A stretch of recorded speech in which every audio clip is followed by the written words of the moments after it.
नमस्कार, ये आकाशवाणी शिमला है। अब आप राजकुमारी चंदेल से प्रादेशिक समाचार सुनिए।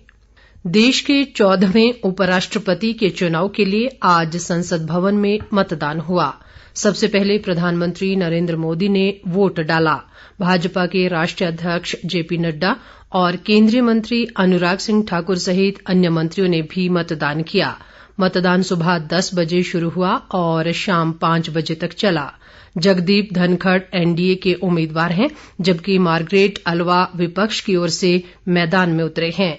इस समय मतों की गिनती जारी है और देर शाम तक नतीजे आ जाएंगे।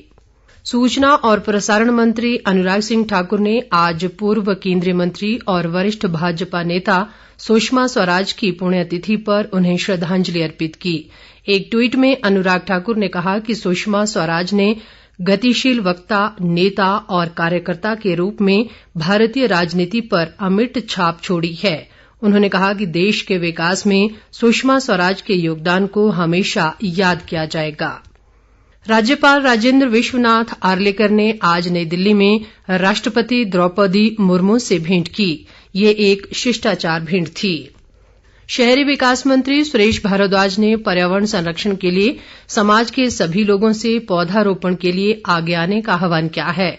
शिमला के बैनमोर में आज पौधरोपण कार्यक्रम में भाग लेते हुए उन्होंने कहा कि गाड़ियों के अधिक प्रयोग से जलवायु में असंतुलन बढ़ गया है। सुरेश भारद्वाज ने कहा कि जलवायु संतुलन के लिए वृक्षारोपण जरूरी है और इसका संरक्षण भी किया जाना चाहिए।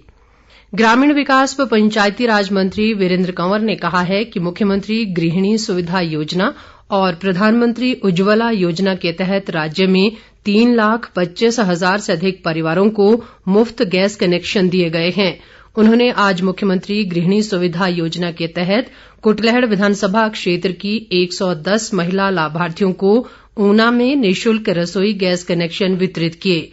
वीरेंद्र कंवर ने कहा कि गृहिणी सुविधा योजना ने महिला सशक्तिकरण को नया आयाम दिया है और हिमाचल देश का पहला धुआं मुक्त राज्य बना है। विधानसभा अध्यक्ष विपिन परमार ने आज कांगड़ा जिले में राजकीय उत्कृष्ट वरिष्ठ माध्यमिक स्कूल ड्रोह के वार्षिक समारोह में शिरकत की।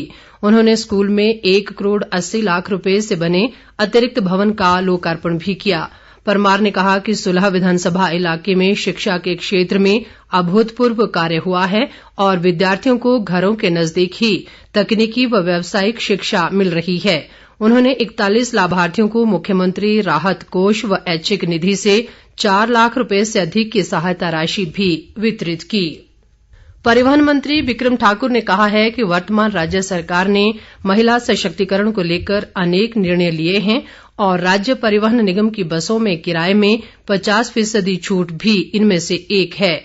जसवां परागपुर की रोड़ी कोड़ी पंचायत में आज जनसुनवाई करने के बाद उन्होंने कहा कि मुख्यमंत्री शगुन योजना के तहत गरीब परिवार की बेटी के विवाह के लिए 31,000 रुपए की अनुदान राशि दी जा रही है और अब तक इस पर 17 करोड़ रुपए से अधिक की राशि खर्च की जा चुकी है।